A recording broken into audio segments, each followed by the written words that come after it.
maybe. Yeah. I'm Dave Kindred. This is Charlie Steiner. John Walsh, the man who created SportsCenter.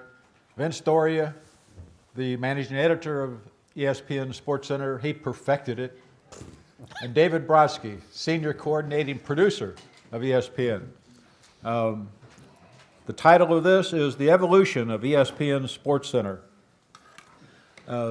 So I think we should start probably. I watched SportsCenter for a long time. It was appointment viewing, it really was for me. But then I'm old, and that was 20 years ago. It was, I watched every night, 11 o'clock. My favorites were Dan Patrick and Keith Olbermann. I thought that they had it pitch perfect, combination of news and snark and highlights, and it was fun and it was good. I can still hear Olbermann saying, "Put the biscuit in the basket." I was not a hockey guy. It took me a long time to figure out what he was talking about. I had to watch it several times, but I finally wrote like an ode to SportsCenter based around Olbermann and Patrick. I actually got a letter from Keith Olbermann saying that I had wasted my life. If I knew that much about SportsCenter, I had wasted my life. So we should start, I think, by fixing the blame for SportsCenter on John Walsh. We should maybe have John tell us kind of the concept, why it was important to the network, and what it meant at the beginning. What was the purpose? Well, first of all, let me debunk the myth that I created SportsCenter. I really didn't. It's on the profile. Well, you know what? It was probably on the internet, too. And Donald Trump has probably said it. So that means it's truth. Yes. Anyway, I came to SportsCenter as a consultant in 1987. SportsCenter was then 8 years old. And one of the things that I was most sincere about and remain to this day is there were 8 years of really hard work by a lot of very dedicated people who shipped in highlights from Bradley Airport in Hartford and who did all the work. And I always paid homage and honor to them because they worked very hard and they knew what highlights meant. They abused all the rules. If the highlight limit was 2 minutes, who gives a shit? It's going to be 5 minutes tonight. It didn't really matter. It just did what you had to do because sports fans loved it. And I was a viewer for those 8 years, and I was out of work and collecting unemployment in my fourth state when I got this call from Steve Bornstein and said, "Would you like to consult with SportsCenter? We can now." I had tried to get a job with him earlier, and he said, "Can you consult with SportsCenter?" I said, "Sure." So I went up to SportsCenter and I wrote a 36-page memo and said, "This is what I think SportsCenter can be. This is the way I think ESPN can grow. And by the way, you got it all wrong. You're taking all of your resources and you're putting them on College Game Day because you just got college football live. You're putting a great deal of resource into the NFL, and you should do that because it's the most popular sport. But college football is September to December and a day in January. Pro football is September to the end of January. SportsCenter is every night of the week.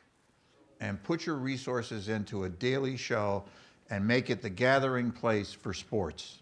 So in those early years, there was hiring problems. There was, when I got there was one woman on the staff of SportsCenter on the air, Kerry Ross. Gail Gardner had just left for the Food Network.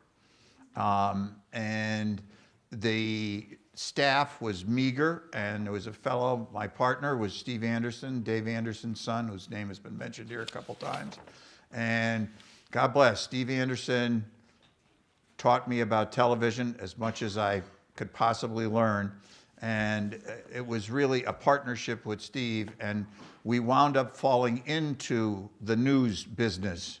And we hired Vince and David, And we covered all these big stories with their guidance, whether it was Mike Tyson's trial or the earthquake at the World Series, Pete Rose being banished from baseball, and nobody else was covering them the way we were covering them, and we were doing really great with it. And then the O.J. Simpson story happened, and I came in, and Howard Katz was my boss then, and we went into Howard. I said, Howard, we can't compete with the world. They're on to us. Everybody's covering O.J. But, and so we went through a period of news gathering. We had, I don't know how many bureau people eventually, like 30 or so? Yeah, roughly. Yeah. We had a lot of bureaus that we put in various cities. We did a lot of reporting to go with the highlights. And then the last incarnation before the current social media incarnation of SportsCenter was the opinion part of SportsCenter, where SportsCenter expanded and shows like PTI, Around the Horn, the Sports Reporters. Well, actually, the Sports Reporters was there from 1987 on. So SportsCenter's had several different incarnations. The one thing that I would stress, it has always been a collaborative effort. They're really behind the scenes. There were no single creators. There were no single, it was, you came to work, you tried to do better today than you did yesterday. You looked at the competition and said, they might be doing this better. How can we do that?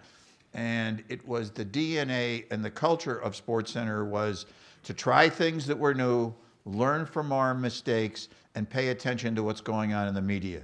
That's how SportsCenter got to be what SportsCenter has become. In other words, John Walsh created SportsCenter. Well, John won't brag on himself, so I'll have to do it for him. Oh, I guess. please. But, Please. You know, John came to SportsCenter in, what, 87? 87 consultant. 87, and he was really the first guy that came there, well, with a real print background. And, you know, as John mentioned, SportsCenter knew how to do highlights. I mean, it was a highlight machine at that point. They weren't as easy to get your hands on in those days because not every game was on TV. That was a long time ago, people that are younger here. But John came up with a few ideas that in retrospect seemed very simple and obvious, Yes. but weren't at the time. And No, you had to fight for them. well, you know, like SportsCenter typically, the way people presented sports on a news show on television, there weren't many people doing it. ESPN was the only one doing it nationally, really. At that CNN. CNN was doing it also, correct. So they would package all the sports together. So for instance, if there was a big Yankee-Red Sox game, maybe you'd lead the show with that. But then they'd do 8 more baseball highlights in that, what was called the A's segment, the start of the show, even though many of those games were of very Track. little interest to a national audience. They were track. It was, well, they are often correct, yes. John came in and looked at it and said, wait a minute, why don't we do this the way newspapers do it? This first section should be a front page. Let's put the most interesting stories to the most people in the A block here. Now, when I tell you that right now, you look at me and say, well, that's fairly obvious, isn't it? It wasn't in television in that age. And John was really the first one that said, let's give people the most important stories as quickly as we can here. And that became the model for the way everybody does it now. And it's an It took obvious way. CNN 4 years to stop laughing at the way we did it. Yeah, and it was not an obvious thing at the time. You know, he also emphasized writing, and it's the reason people like Charlie, Bob Lee on the 6 o'clock show, Keith Olbermann and Dan Patrick, David referenced on the 11 o'clock show. Boomer. Stuart Scott, Boomer also, of course, Chris Robin, but Robin. The Late Night Show with Stuart Scott, Rich Eisen, Craig Kilborn. You know, these were all talented writers, and you know, John really allowed them to let their skills come out, and you know, that differentiated to some extent what ESPN was doing from everybody else. Everybody eventually got the highlights, but you know, the way you cloaked them, the way you presented them, the way you wrote your lead-ins, Charlie too long. But, Always. Well, Way too long. but that made a difference. And those were some of the things that John brought to the table that really differentiated SportsCenter in the day. And he's loath to take credit for some of that, so that's why I'm here. And I will just interject one quick thing. When SportsCenter started to really take off, 88, 89, 90, the people that John brought in weren't necessarily television people. They came from radio, Peter Gammons from the Boston Globe, a lot of the folks behind the scenes. So there was an immediate journalistic bent that the program had. And then, fortuitously, and from our point of view, you had the Pete Rose story. You had the rise and fall of Mike Tyson, Magic Johnson. These were stories that were more than just sports stories. They became cultural stories. And we just happened to be on the beachhead because of who we were and how it was then managed by John and Vince and David and among others. That it was a confluence of time, space, and events that in that incredible period of time, ESPN was no longer the cable station on sports. It started this unbelievable path. It always seemed to me that ESPN changed, and I think for the better, with, it's my prejudice, newspaper people, with journalists, people who actually knew what the questions were and wanted to ask those questions. Vince Doria came from the newspaper background, long and deep. I first met John when he was, what? You were something at the Washington Post. Style you were hanging section. around. You were consulting. No, I was in the style section. I was an assignment editor. He was an assignment editor in the style section, which was the first kind of great creation of Ben Bradley at the Washington Post. Later worked with Inside Sports magazine, and brought that kind of journalistic feel to the whole operation. And I think that Charlie comes from a news background. I think before that, sports television was just games and announcers. It became news. David, is that right? I started off as a news reporter making the wonderful salary of $5 a story. If I got 3 stories in a day, I was really lucky. I made $15. I was working for a local radio station in White Plains, New York, covering the White Plains Common Council in the city of White Plains. And I always thought it was more important to be a news reporter first. And I knew I wanted to get into sports eventually, but I wanted news to be my background just to really give myself a foundation before I went off into this wild ride that we've had at ESPN. And you were making the right salary so we could hire you. You were a tough negotiator, I remember that. I couldn't believe it. This was like in August of 1990, I had my first interview at ESPN, and it went on for more than 2 months. I had like 9 interviews. I think I talked to John 3 times, and others. Steve Anderson, I think I talked to 3 times. I met him in New York. I met him in Bristol. I was like, what the hell do they want from me? Either hire me or not, But it really was. It was an absolutely great time. My first 5 years, I traveled all over the world, really, covering stories before I moved up to Bristol and had the honor, and I really mean honor, of working with Charlie, and I'm not just saying that because he's here, but Charlie, Bob, Lee, and Robin Roberts. I couldn't have worked with 3 better people in the industry. It was just every day. Like I've been there for 26 years, and I've never felt like I've gone to work. Like, it is fun.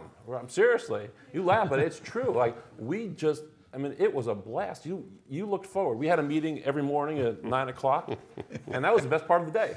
It was absolute best part of the day. I always thought that we should televise the meetings. There should be like seriously, we wanted to do an ESPN meeting channel just so you could see what it was like, how we came to the decisions that we came to. I'll never forget one morning we came in and Charlie was there, and it was Mike Tyson was fighting all of these would-be opponents and everything. And Charlie came up with the idea of, well, they're all tomato cans. And then the conversation went on and on. We wound up doing a musical tribute to boxing tomato cans on the 7 o'clock Sports Center. And by God, that was so damn good. It made the Emmy tape, and it was Sports Center's first Emmy, and that was one of the 3 segments. Well, my favorite, above and beyond the trial coverage, was the Days of Our Champs. Days of Our Champs. And it was basically a soap opera with soap opera music and the crashes in the cars and all this nonsense beating up, what was his name? The haberdashery. What was the name of the crazy heavyweight? He had the fist fight in Harlem. Oh, yeah. Who is it? Riddick Bowe? No, it wasn't Riddick Bowe. What are you talking about? Jeez. Yeah, I'm sorry, we're all. But anyway, he's a homo, and he beats that whole thing. Yeah, who was that? I What's can't that remember. guy? Well, he was in Four guys another one over of the 60. tomato cans. And so for several days, we had the luxury for several days. Yeah, I would write the script, and John would look at it and say, "Oh, you got to work this here, work that there," and then finally, it was about a 5 or 6 minute piece. It when was. all was said and done. It was funny. And it was the days of our champ, and the music was perfect, and it was sometime in the next hour and a half we'll Someone will remember think his name. But again, what we had, it was new, and so we were given this wonderful opportunity to go out and create. And sometimes it was going to work, and sometimes it didn't. Obviously, it worked more often than not. And again, those morning meetings, which were entirely too early, but Bob, Robin, and I, and David, and Jerry Madelon, who is the producer of the show, we were just like family sitting down to breakfast every morning, and we would fuss and fight about over the news. Bob Lee's nickname was the General. Bob is one of the smartest human beings who ever walked the planet. And he'll tell you that. Yes, and he'll have a perfectly reasonable defense. But when we would talk about the law issues of the day in sports, Bob would put on his professorial hat, and I would call him Attorney General Lee. When it came to, a torn ACL, he'd give a dissertation. He'd be the Surgeon General Lee. But again, to this day, the three of us, Bob, Robin, and I, and now this whole panel, I mean, it was family then, and we just happened to be in the right place at the right time as this sports cable station from Connecticut. Well, one took thing off. I think as students and people in the academic community should understand, we weren't afraid of classic failure. We weren't afraid if we would either hit it out of the park or strike out. You know what? We gave it a try. And I know it's really popular now in college courses. I've been to a couple campuses where they teach courses on failure and how to deal with failure and what failure means. And ESPN was fabulous, whether it was a story idea, whether it was a segment, whether it was a show, whether it was a business. ESPN decided to get in the phone business until Steve Jobs went to Bob Iger and said, "Are you guys out of your mind? You're going to sell phones against Verizon and AT&T?" And immediately we ditched the phone business and wound up doing the content for social media and have 75% of the share of sports content in social media. Yeah, I mean, ESPN was famous really for doing things quickly, and that was mostly because they were little guys and didn't know any better.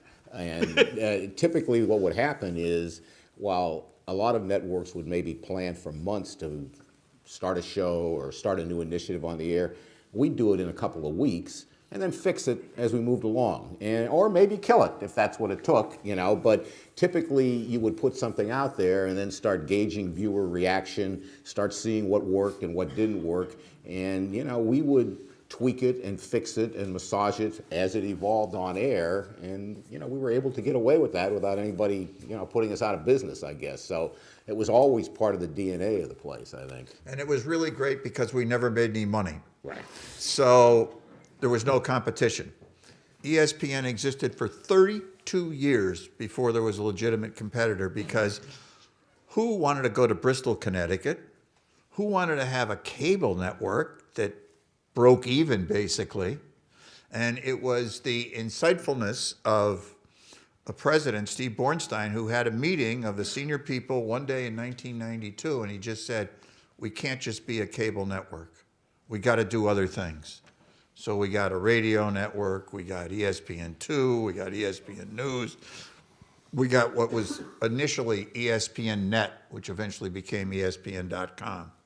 And that's how the place evolved. There were people in charge who just said, we can't stand still, we got to keep moving. Is it as much, John, with all of that, with the live events, the rights events, all of that, is it as much fun now as it was then? Fortunately, Vince and I aren't there. John's retired. David? David's there. John and Vince are retired. They got out at the right time. It's totally changed, and I think a lot of people in this audience are some of the reasons why it's changed. You're all on your phones.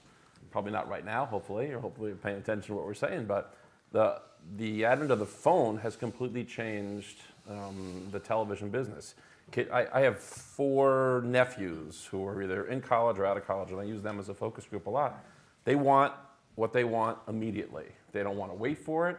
They'll just want to watch a highlight whenever they want to watch it. So the days of appointment viewing, as we talked about earlier, for 6:30, 11, and 1 a.m. or 2:30 a.m., those days, unfortunately, I think are gone. And I think that's the biggest change. So back to your question, Dave, is it still fun? Yeah, it's still fun. It's like, we're talking sports. Yes. Like it's not brain surgery. We're talking something that I know I grew up with. I loved it. And there's nothing better. You're getting paid to deal with sports. It probably isn't as much fun as it was, but it's still a heck of a lot beaten than working for a living. But it's different in this regard, this whole notion of appointment television. It's 6 o'clock Eastern, 5 o'clock Central. You got home after a hard day's work, you cracked open a beer, made yourself a sandwich, whatever it was, and you were about to sit down and find out what had transpired while you were at work. Now you know. And at 11 o'clock, 10 o'clock, you turn on the television, who won, who lost that night. 2:30, a complete wrap of the day. Well, you know immediately at 2:30 in the afternoon who won, who lost. There's a highlight you've already seen. There's a story that's already broken. So it's not required viewing anymore because you basically have all that information on your telephone. I think what the future is for ESPN and anybody else, how do you counter program against a telephone? Somebody figures that out, you might be all right. Well, it should be noted though that ESPN is in all these businesses too. You can get ESPN on your phone, you can live stream it on your laptop and so forth.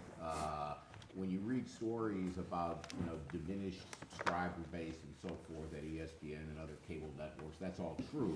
But it's just part of the evolving landscape. All of those entities are getting into these other platforms too and supplying their content on them.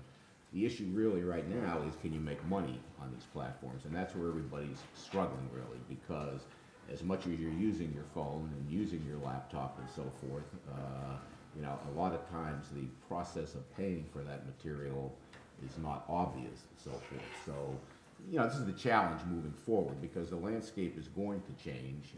There is going to be more content. The thing ESPN has going for it, it's always been a content supplier. It's not a pipeline. We weren't Time Warner that has cable affiliates all over the place. Comcast has them, Cablevision, and so forth and so on. ESPN always supplied the content, and I think there's always going to be a market for the content. It will be on different platforms, without a doubt, and the challenge is going to be to see if we can make those platforms as profitable as television, ultimately became. I think the big thing is we have. Trying to wean myself off the election, I turned off MSNBC this morning and watched SportsCenter, and it reminded me of why I used to watch SportsCenter all the time, and I don't watch SportsCenter all the time now, because SportsCenter, to me now, and you all are veterans of this and can tell me if I'm wrong, seems to be promos for live events. Seems to be promos for what you're going to see. I think maybe you have to do that because you can't report the news anymore. Here's why, but here's why that's happening. SportsCenter, Charlie and John mentioned, Charlie, I guess, the appointment viewing aspect of SportsCenter, which you're talking about, which was a 6 o'clock show, which, by the way, promoted live events coming up and so forth, okay? But you saw a lot of the 11 o'clock show and the 2:30 overnight show, and those were the shows that reported what had happened, okay? Over time, those 3 to 4 hours of SportsCenter live on the air became 20 hours of SportsCenter on the air, okay? And really, that was a reaction to the need for immediacy. And even though that wasn't on-demand material, we gave you what we wanted to give you when we wanted to give you.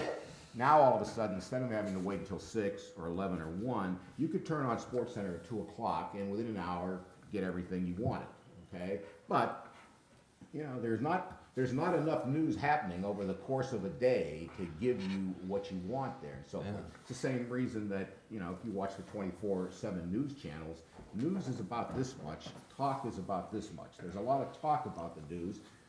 ESPN's the same way. yeah. And, you know, you have a recollection of seeing these, you know, appointment viewing shows that were scheduled to give you all of that news and information that you wanted. Now you've got 20 to 24 hours of it.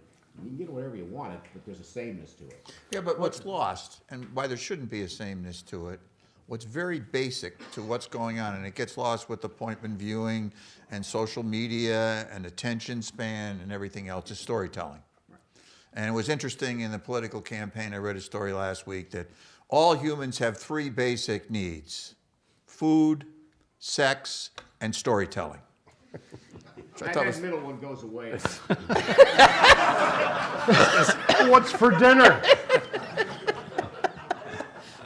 I knew there'd be some smart-ass comment there. That was good. But storytelling is so basic to what we do, and it gets lost in what's going on now. It was the storytelling, what Vince was saying about the highlights, when we used to introduce the highlights, the lead-ins, whether they were too short or too long or whatever. It was a story about the game. It was a story before the story of the game. And then it was the story of the game presented in a creative way.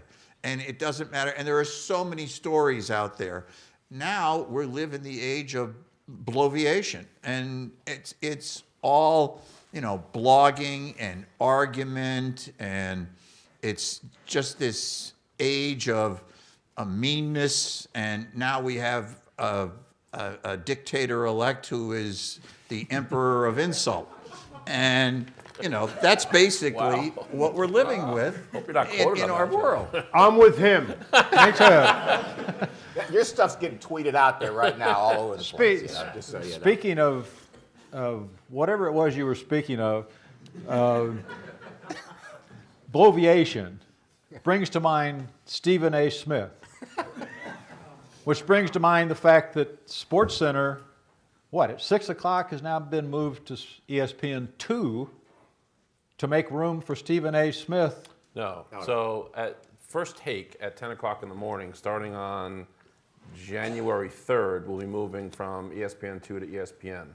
And the 10 a.m. Sports Center will be moving from ESPN to ESPN2. They're basically just flipping the two. So from 10 to 12 on ESPN, you'll have First Take.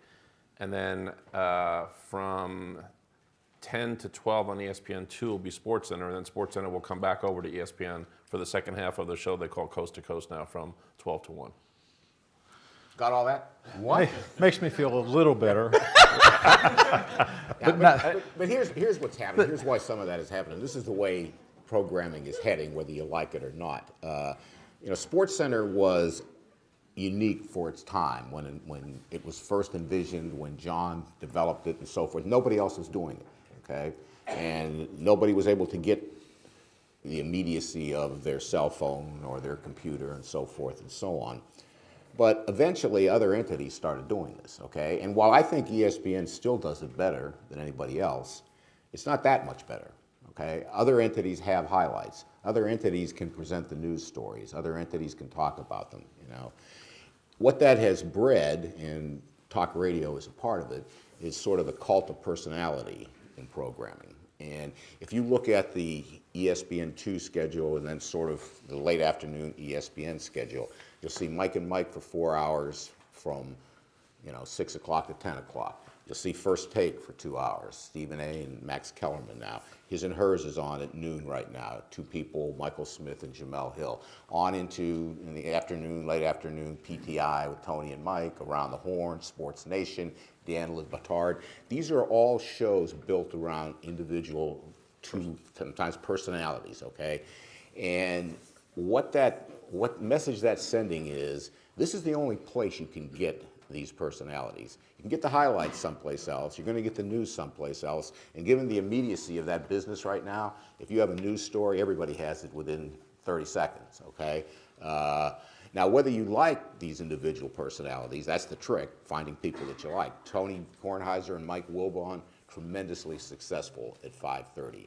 Maybe you don't like Stephen A., whatever or something, but you're going to see more of this kind of programming. ESPN's getting ready to take Michael Smith and Jamel Hill, who do the His and Hers show at noon, and put them on the 6 o'clock Sports Center.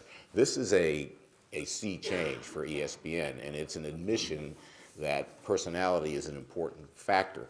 Personality was an important factor in Sports Center when Charlie, Bob, Robin, Keith, Dan, Stewart, and everybody did it, but there were only 3 of those shows there, okay? And all these other shows didn't exist. The reality is that SportsCenter itself is not the perfect vehicle for personality, okay? Our guys managed to do it to a certain extent, but the talk debate shows are much bigger and broader platforms for them. And that kind of programming, you know, and not just in sports, is what is resonating. Some of it works, some of it doesn't. But if you find personalities that work, you know, take, you know, the PTI show, okay, at 5:30. Tony, I don't know if you know the background of Tony and Mike Wilbon, but like Dave and I and John and so forth, they came from a print background. They worked at the Washington Post for 25, 30 years. They had adjoining offices next to each other. They'd been rehearsing this show without knowing it for 30 years, okay? And all we did is put it on television. But that time slot, 5:30, was traditionally a dead hole for SportsCenter, or for ESPN. And it was a problem because it led into the 6 o'clock show. And you wanted to get a show that rated there at 5:30 to help give that 6 o'clock show a bump. Roy Firestone did a show called Up Close there for a number of years, primarily an interview show. Chris Myers took it over at one point. Gary Miller took it over at one point. Chris Connolly took a show in there. And none of these shows, they were mostly interview-based shows. They never did well. And the conventional wisdom at ESPN was, you can't do a highly rated show at 5:30. It's too early in the day. And by the way, it's not time-shifted programming, so it was 2:30 on the West Coast, 4:30 here. You know, people aren't home from work yet. If they're home, they're having dinner. 6 o'clock is the earliest you can get people to watch. That was the conventional wisdom. So we threw PTI in there. All right. It wasn't an immediate hit. It took a year more, really, to begin resonating. But pretty soon, PTI was outrating the 6 o'clock Sports Center, doing so well that we had to do a PTI segment with those guys in the first segment of Sports Center to try to drag the audience into the 6 o'clock show.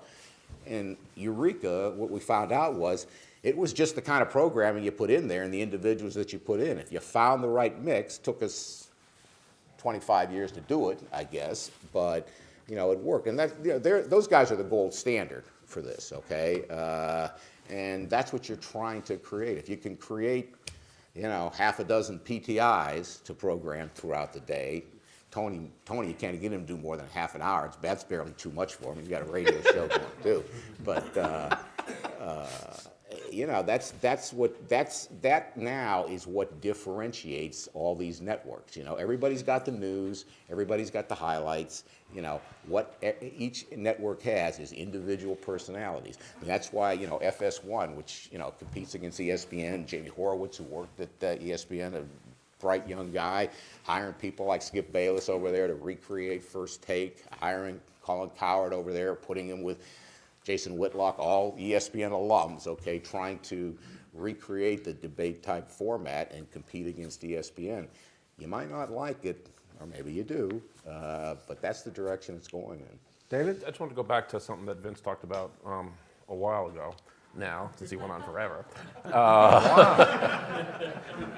One's still working and the other's retired. Take that shot.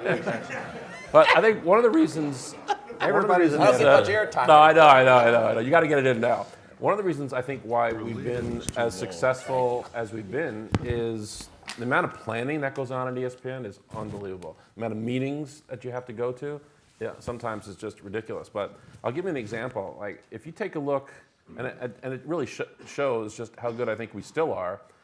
When there's a big story, I don't think there's anybody who covers it like we do. When Muhammad Ali died, there was nobody who came close to the coverage that we did on that. From, you know, the obituary that we had immediately ready, you know, we had that ready, unfortunately, for a long time because we knew eventually something was going to happen.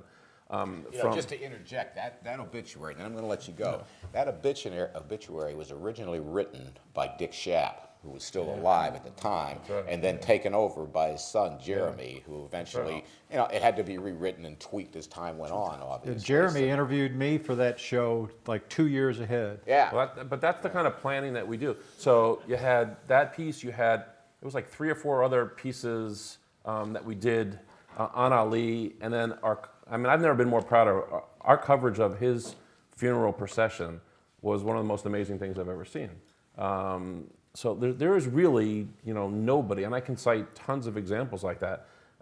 When something happens, if there's a big story, I think you see people coming to us for a reason, because we know that we're going to give them something that they're going to remember. And I think Ali is a really great example of that. And that was all SportsCenter coverage there.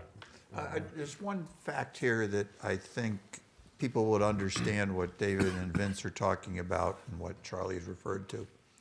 ESPN now, with all of its different entities, with the expansion and with the production of live events and shows, ESPN is responsible for 50,000 live hours of television a year.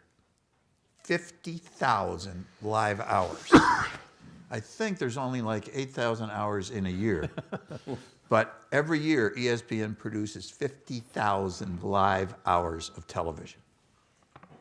That's what we're really hoping, you know, like behind the scenes, honestly, to, you know, help save us is the live events. Because, I mean, I know as a sports fan, I have to watch something live. I can't watch it on the DVR. I don't want to know the result. If I know the result, there's no way I'm ever going to watch it. I think, show of hands, how many people watch stuff as it's happening live rather than on tape?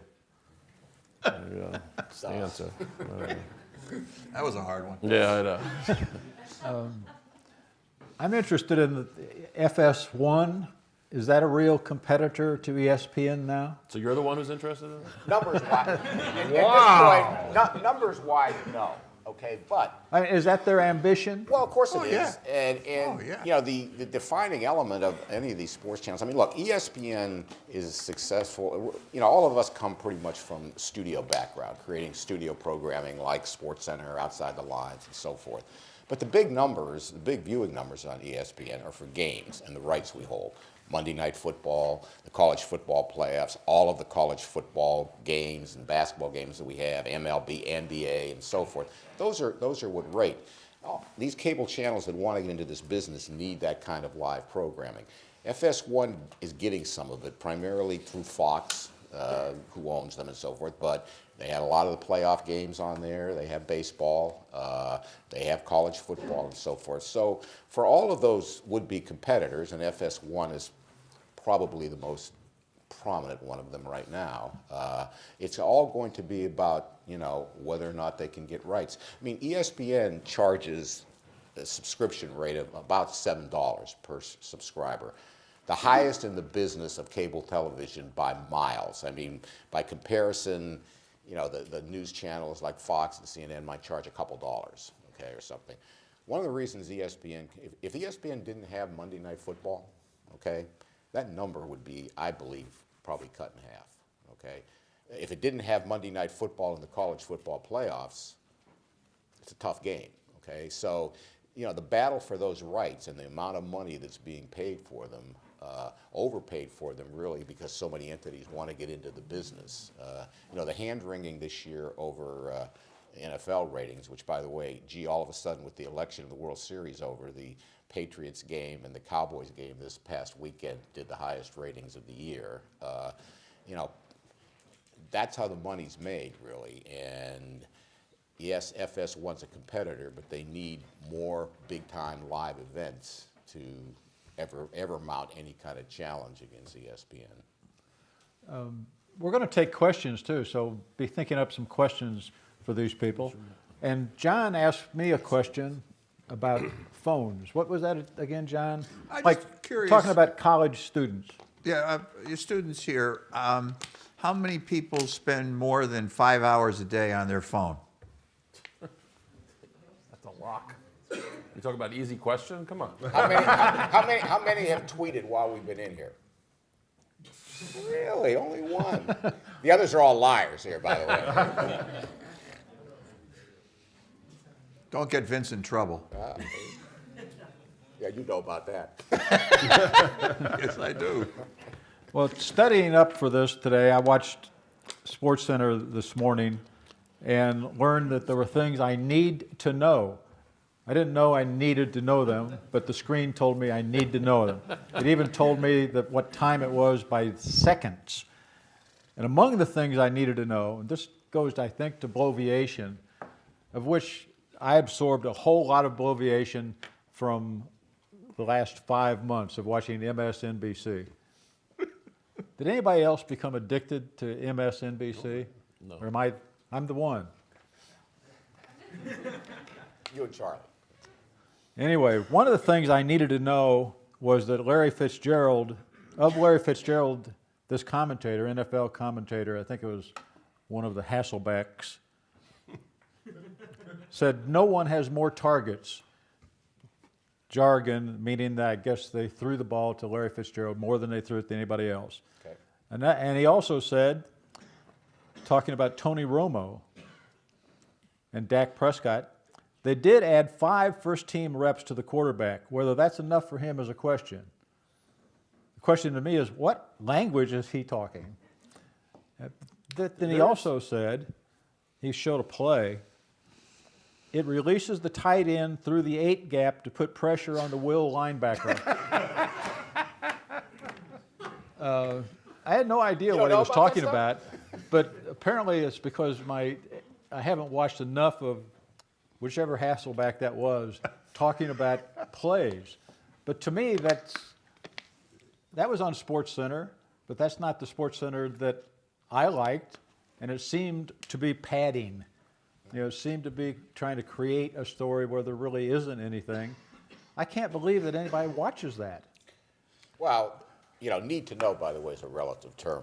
The It might You know, be interesting if what you hope for in analysts like that, okay, and that's the term that has been applied to them, former players, coaches, and so forth, is that they can bring some insight to you that you haven't had before and explain it in terms that you will understand. They obviously didn't meet that challenge in that particular case. And when you're doing, what was it, 50,000 hours live?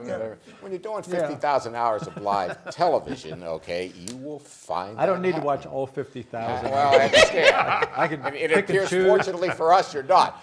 That would leave no room for food or Listen, sex or storytelling. If you want to find things, if you want to find things that you don't like or things that you feel are poorly explained and so forth over the course of the day on ESPN or any other live television network, you will find them. And a producer's job is to constantly fight against that, to have a post meeting on that and say, hey, nobody understood what you were talking about there. We need to simplify that. And yet at the same time, you don't want these people to dumb it down so much that it's just, obvious blather, okay? And you get a lot of that too. So trying to find that ground where he's not telling you the obvious, okay, but he's not explaining it in such an arcane manner that you don't understand what he's talking about, it's not necessarily an easy ground to achieve. This is a question that's come to my mind several times that I have no idea what the answer is. It's the best question to ask. It's one of those stupid questions that if you get an answer you can use, it's not stupid. But all these commentators and analysts and stuff, is there like a home at Bristol where they all stay? Is it like a home for retired quarterbacks? There's a hotel across the street that has gone through several ownerships. Like Tim Hasselbeck, does he actually live in Bristol? No. What you'll notice, over the years there have been a handful of guys that have lived up there. But if you watch very closely, okay, and I don't suggest that you do, you will notice that perhaps Herm Edwards is on shows Tuesday and Wednesday, and then you don't see him for a few days and so forth. Typically, guys will come in for 2 or 3 days and do shows, and it's the best way to try to hire these guys because you're not going to get all of these guys to move to Bristol, Connecticut, obviously.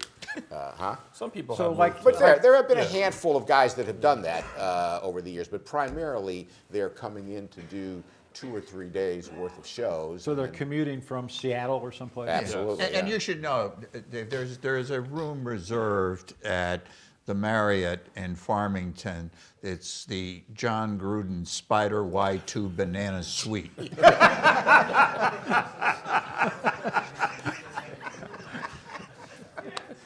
There's a hotel across the street that's now a DoubleTree, used to be a Radisson. Clarion. Used to be a Clarion. The that- Bristol Inn Yeah. before that. Yeah, ESPN has kept it in business, basically, because that's primarily where people come I mean, in how and far stay. is Bristol from anywhere? It's mean, it's about no- Wait, 15 hold on, miles hold from on. Hartford. Eternity. Time out, okay?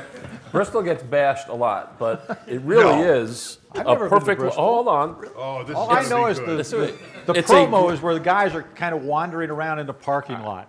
It's a perfect location because you are 2 hours from New York, you're less than 2 hours from Boston, you're, Which means you're 1 hour away from society too far. no, it's not, it really isn't that. If you're starting a family, it's a great place to raise a family. If you're single, and you might have an I was issue, held hostage for 14 years. and still 14 single. years, couldn't get a date there. Just food and storytelling for him. There's But a lot. the food was good. There's a lot of nice communities up there. Well, listen, it's 15 miles from Hartford, okay? And Hartford is a good-sized city. Most people up there live in the suburbs of Hartford, Avon, Farmington, West so Hartford. forth, West Hartford. And I lived in New Canaan, Connecticut, which was halfway between New York and still do, and Bristol was an hour away there. But you tend to live in your neighborhoods and.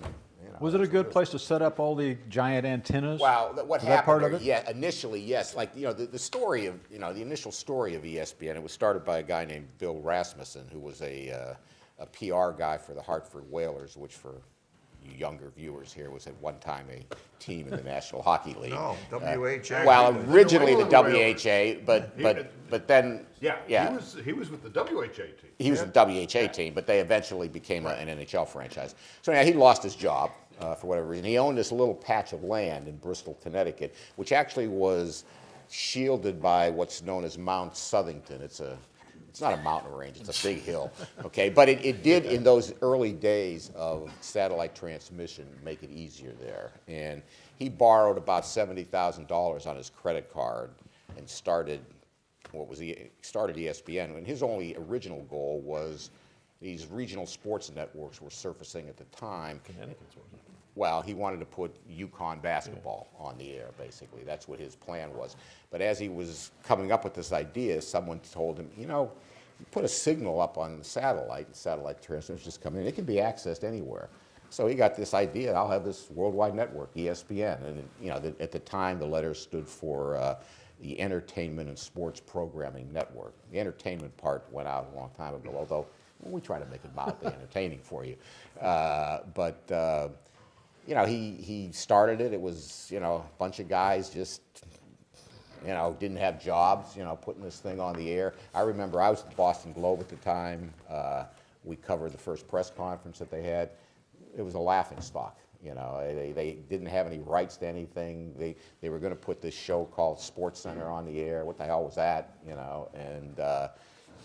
went from there, and he started it in 1979 for about a $70,000 investment. Sold it to Getty Oil 3 years later for about $3 million.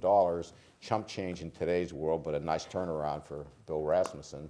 Almost folded several times, but eventually got rights to Major League Baseball in 85, I think? 89.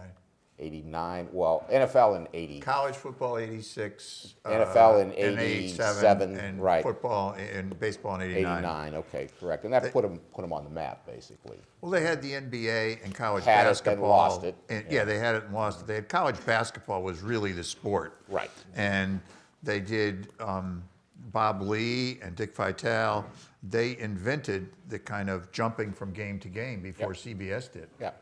And this is because there was no big rights battle for college basketball in those days. You wanted to put it on the air, they were more than happy to let you send your cameras up there and put it on the air. And that eventually built. Nobody wanted the early rounds of the NCAA. Right. And ESPN got them. Right. And then lost them. Well, eventually, yeah. Yeah. One of my favorite things about watching ESPN are the promos.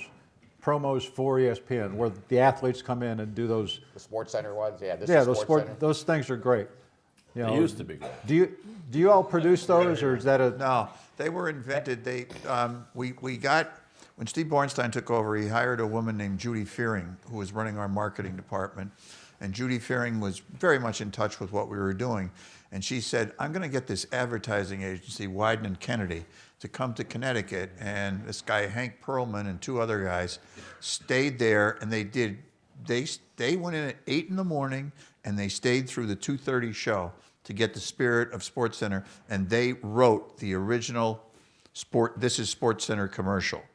And it took on a life of its own, to the extent that when management had a little bit of a problem with Keith and Dan, and I was in a meeting with them, and Keith and Dan, they were calling their show, what was it? The Big Show. The Big Show.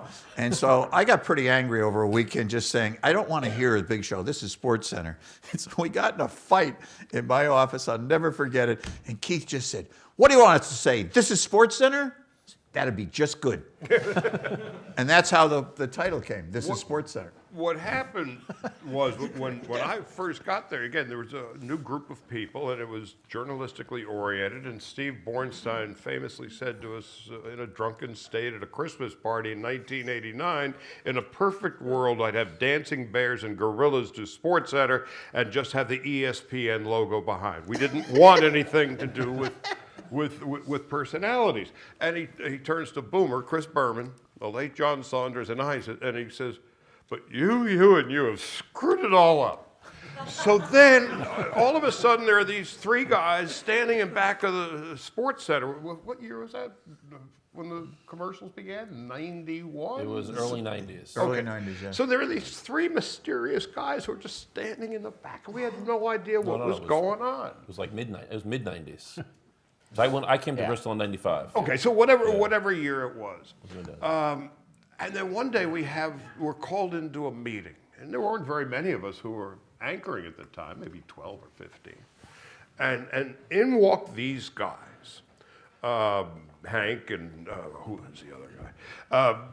And they're now introduced to us. You've been wondering who these people are. Well, they've been watching, and we're going to start an advertising campaign for SportsCenter. Well, that seemed to go against the grain of everything Bornstein had said. We want to suppress the personality, and ESPN and the news will be the driving force. Little did we know that we started doing these commercials, and at the end of the century, it was the SportsCenter commercials rated in the top 10 of all time by Time Magazine and all this other stuff. They were funny, they were creative, and that's how it all began. They gave SportsCenter a sense of humor, really. And it was what is now a cliche, which is we take our sports seriously, but we don't take ourselves seriously. And that was kind of the underlying theory of the making of those commercials. And I think, David, how many we do? Like over 300? Oh my God! I don't know what the total number is. It could be. It was. They did a special. The Kennedys hosted a special. The early ones. The early ones were just. It was. I loved them. I thought they were the absolute best ones we did. Yeah. And Charlie here was the star. He was one of them for sure. Charlie liked to ham it up a little bit on the commercials. I'm sure as you've seen. Action. Follow me to freedom. Follow me to freedom. You know, I'll give you a little idea of how much we had that the here. company has grown. Because when I went up for one of my 9 interviews, in October of 1990, there was 2 buildings. Okay, that's it. We had 2 buildings. Now we have 2 campuses. It's like a little campus, like a little college campus, in one area, and then we bought this huge building, this thing called the Superior Building, and I don't know how many people. There's a few thousand people who work at this other campus. It's an unbelievable place, and the energy there throughout the day is it's really unmatched anyplace else. It really is, even today. Y'all have your questions ready? Kirk Wessler will ask the first question. Now, if you... You were like Helen Thomas. Yes. I think that was... 5 people got it. Yeah, exactly. Everybody Say, who the hell is with Helen white Thomas? hair got that one. The front row. I'll just start with Charlie because we talked about this in LA during the season. You want to explain to people how Follow Me to Freedom came and Well, you know, it was the millennium.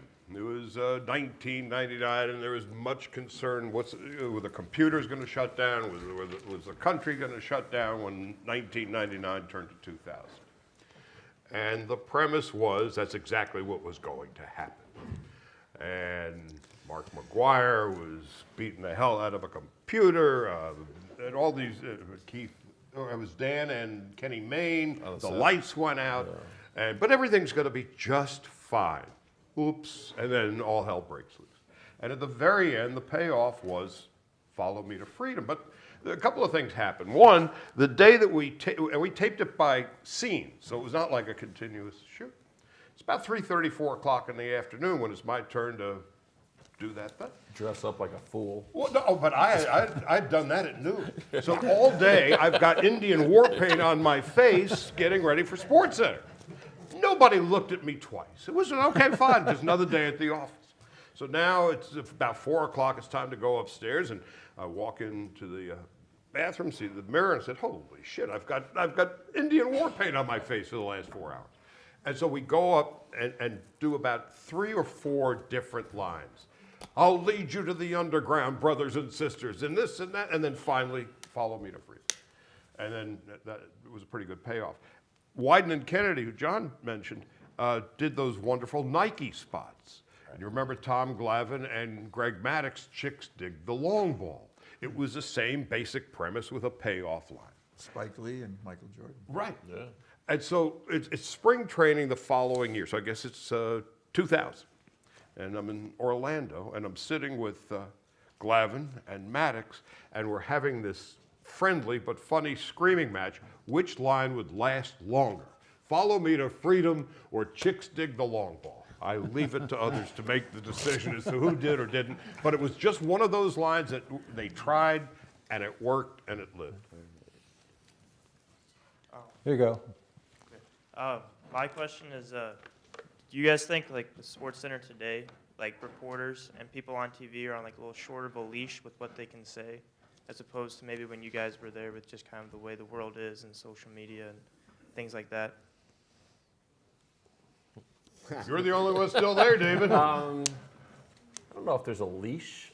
I think there's still, look, you need to be accurate. That's the most important thing we do. That's like probably the most important word we tell people when they come into the building for the first time. You need to be accurate. Anybody watching SportsCenter expects SportsCenter to be 100% accurate. You can't afford to have mistakes, because if you do and they continue, they're going to go elsewhere. So accuracy is probably the most important thing, we tell people. And I think for reporters, as long as you're accurate, I think you can. Everything's vetted. We have a tremendous staff of people we call news editors who go over everything that a reporter is going to say for the most part. Obviously, with Twitter, that's changed things tremendously. Now it's like I got to get it out as quickly as I can. But I don't say there's a leash, no, per se. Yeah, your perception of that, I think, and you kind of put your finger on it, is the explosion of social media. When you hear about issues at ESPN where somebody has been smacked around for saying something or something, it's usually on social media. And there was a real, when social media first came to the fore, particularly Twitter, okay, there was a real kind of push-pull at ESPN over it, because our standards all along had been material goes through this news desk, it's vetted there, it's approved before it gets on the air. And for a while, we tried to manage Twitter that way, and it really became impossible. There was just too much out there. Trying to manage it was going to be difficult. Now, tweets can get out without going through that kind of process, which is why you see more uncomfortable material that might get out that there might be a reaction to, and so forth.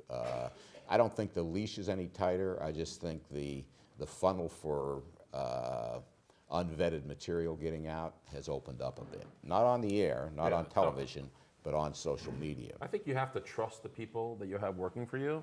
that they're not going to say something stupid or write something stupid or, But inevitably, if Sometimes there, that if happens. there are enough people and they say Yeah. enough things, Something's I gonna mean, my theory has always been if you talk long enough, you're going to say something stupid. I'm sure we've all done that up here today. I would We say do have 1,000 people creating content at Right. ESPN. 95, 99% of the time, people are doing what they should be doing. Yeah. Yeah, my question's for David. I'm sure Vince and John can also go to this, but I want to, in light of the political season, I know there's been some memos out there to stick to sports, and yet there are some of your personalities have kind of not stuck to sports. Some have been fired, some have been reprimanded. One of your main talent sent out a tweet to Mike Evans yesterday. How do you see that line progressing in the future? Do you see maybe a mix of politics and sports being part of the discussion, shows involved in the future? It's a fine line that you talk to. I mean, I've been in the industry for 25 years. A couple of weeks ago, I was with Jack Nicklaus. We were following him and campaigning for Senator Portman in Ohio. And then you see LeBron James. Where do you see this future? Where do you see this fine line of journalism progressing? I don't think it's an easy answer. That's the way I'll start off with. But I think for us, for the most part, people come to us for one reason. They come to us to find out about sports. Now, yes, when you have an election like we just went through, and you had the number of big-name athletes and entertainers who were taking part in the campaign, I think there are going to be times where it's going to, the toes will go up to the line, and you hope that they just don't cross them. I think we've had a couple unfortunate incidents, some of the ones that you mentioned, where, maybe we weren't too happy with what, somebody said. But I think for the most part, people come to us because we're a sports network, okay? Like we tried, I'll give you an example of why I think we feel so strongly about that. We tried something called Cold Pizza, all right? And a New York morning show, and people saying, well, why are you doing that? And I questioned it myself. I was like, it's not about sports. Like, there's the Today Show, there's Good Morning America, there's CBS This Morning. If people want that, they're gonna go there, but they come to us because we do sports, and we think we do it pretty well. So I think for the most part, it's what I said. I think it's, we're a sports network. But I think there will be more and more if things like what just happened happen again. And I How think would Sports Center of 2016 covered Muhammad Ali of 1968? Well, the way SportsCenter covers Colin Kaepernick of 2016, absolutely. or And the way that's a good example of that ESPN covers Carmelo Anthony, LeBron James, and Chris Paul, Yes, et cetera. exactly. So where If it's an athlete where the who's- intersection of sports and the awareness of the world around us, whether it's political, cultural, or economic, it's significant to do it, but not at the expense of reporting on the live sports and the competitive sports, which is what we do the most of. I would agree with John 100%. If you're talking about an athlete who's involved in a political situation, then yes, absolutely. I think our audience wants to know about that. But if you're talking about a political candidate who's saying something, you might have a different opinion than that. I'm not sure that's what our viewers are really interested in. Well, what's happening in the country, I mean, the liberal conservative divide right now is impacting everybody. I mean, recently, maybe you saw it, the ESPN has a public editor, James Brady, who wrote a piece about the perception of ESPN as a left-leaning entity. And, it's kind of interesting if you look at some of the people who have worked there in recent years and are no longer working there, just to tick off 4 of them, Curt Schilling, Right. Bobby Knight, Right. Lou Holtz, Right. Mike Ditka. Right. Okay. Now, those guys, with the exception of Schilling, who had a problem, were not renewed, as the case may be, because of their political leanings. But it's an interesting place, and the label that all of the media gets, the so-called mainstream media, as left-leaning and so forth. If you took a poll of people up at ESPN, there would be more lefties than righties, probably. You try hard to keep that out of your programming and keep it away, but it's, you know, it's in everybody's wheelhouse these days, and you know, you can't, you know, if your approach is going to be just to fire everybody that does something stupid, you know, you're going to be firing a lot of guys, and you know, I think David says it's a struggle, you know, and then ESPN isn't unique in that regard. You know, we don't get hit with it as much, obviously, because of the area that, you know, that we traffic in, sports here, but you know, to pretend it doesn't exist and that it isn't a management issue for every network, news organization that exists, you know. Please don't forget that Keith Olbermann was also an alum. Yes, as a matter of fact, now that you mention it. But, you know, that's not a real answer to your question, I guess, but it's kind of the reality of it, yeah. So I think John really made a good point. Like when something like Colin Kaepernick happens, I think people want to know, what do our people think of something like that? That's a perfect example of where it comes into play. Yeah. And to Charlie's point, if Ali had happened now, I think we would have been all over that. You know? Without a doubt. I mean, there's no doubt when these issues directly touch athletes, you know, we're going to cover them. And, you know, I mean, you know, people were chasing around Bill Belichick and Tom Brady on the, you know, Trump letter, Trump support issue and so forth. I mean, that's all fair game. You know, once the athletes or the entities stick their finger into it, it's fair game to report on it and ask questions about it. But, you know, to me, it's more of a question on the influences that exist in your organizations and whether or not those influences are having a subtle impact that you're not even aware of until you think about it sometimes. I can tell you one thing, that there are a lot of discussions that take place before people go on the air to talk about it, just to make sure everybody's comfortable with what everybody else is going to say. Doesn't mean that like for example, you know, Michael and Jamel, they had I know they talked to, you know, a friend of mine before going on the air and talking about, you know, what Kaepernick had did, not to ask if we can say this, but just to make sure, you know, they were going to be looked at in a way that it was a positive thing, not a negative thing, you know, for them. There you go. I have a really simple question. The answer might not be as simple. Why can't I convince my friends that Outside the Lines is the best show on ESPN? Oh man, you're Yeah. preaching to the You choir better right here. Start working harder Right at it. here. Will. Start working harder at it. Thank you very much. Yeah. Look, what tastes have changed to where people my age don't love it as much as? I don't think tastes have changed at all. I, as David knows and John knows, I was probably as involved with Outside the Lines as anything else at ESPN and the enterprise unit that produces that material, along with E60 also. And you know, I have a great affection for it. You know, I worked at the Boston Globe for 15 years, you know, before I became a television person, and we did a lot of enterprise and investigative reporting in the Globe. The section got a lot of praise over the years and so forth, but I didn't kid myself. I know that people read the section because of Peter Gammons on baseball, Bob Ryan on the Celtics and the NBA, Will McDonough on, you know, the Patriots and the National Football League. That was the real attraction.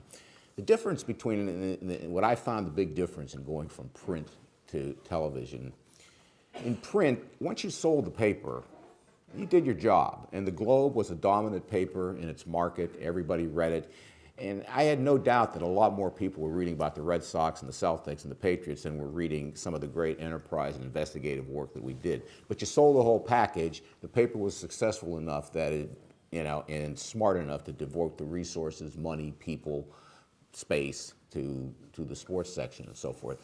You go to television, and you're fighting for every second there. I mean, a guy's there with a remote control. You put something on the air that he's not interested in, he's gone. You know, I always used to kid. I said, you know, in newspapers, if we had to do 7 stories, maybe we'd do 6 of them on Michael Jordan and 1 on the great female volleyball player at BU. In television, we do all 7 stories on Michael Jordan, okay? Because you're fighting from second to second to get people to keep watching. You know, you're not selling your product like a newspaper where once they bought it, you know, the advertiser's happy, you're happy. You hope they read it all and so forth, but selling the paper is what you have to do. With television, you have to fight every second to hold on to the viewers. And the reality of it is, primarily for most investigative and enterprise reporting, not all, the appetite is not as great as it is for you know, hearing about the Patriots or the Yankees or the Red Sox or whoever it happens to be. And that's the real reason. That hasn't changed that much, I don't think. It's just that the fight has become tougher now, whereas ESPN didn't have as much competition, you know, for a while there. Now we do. You look at some of these other entities like FS1, CBS Sports, NBC Sports, no knock on them, they do a good job. But they're not investing in investigative and enterprise journalism by and large. And, you know, for them, it's probably smart. We did it, you know, we've done it long enough now that we have an obligation to do it. And I'm glad we do, and I'm glad the company has, you know, decided to continue investing in that sort of thing. But if you're starting up a channel right now, and you just want to get eyeballs, and you want to get games on the air and so forth, I'm not sure you invest in that kind of reporting. It's expensive to do. And unfortunately, I think it doesn't draw the kind of viewership that you wish it did, and I wish it did, and everybody on this panel wishes that it did. So I don't know if that answers your question, but it's the best I can do. Up until recently, a few months ago, I worked, you know, along with Vince on Outside the Lines every day with Bob Lee. And for about 10 years, the last 10 years, I've been working on that show. And I will tell you one thing, and God's honest truth is, we were never told we couldn't do something, you know, by our bosses. You know, all they always asked was just give us a heads up if we're doing something controversial, because we have relationships. You heard a lot about relationships if you were in here earlier. We have a lot of relationships, obviously, with professional sports leagues, college conferences, et cetera. And if we're going to do a story that some may look at as damaging to a certain partner of ours, they just wanted a heads up so they could manage that relationship. But never, ever have we been told we couldn't do something because it would damage something that we had, you know, another part of the company with. Thanks for watching. I think this should do it. Thank you very much. Give these people a hand. They create the background music of our lives. Nicely done. No blood on the floor. Good. Good last question. Yeah, did we plant that guy? I don't know. You responsible?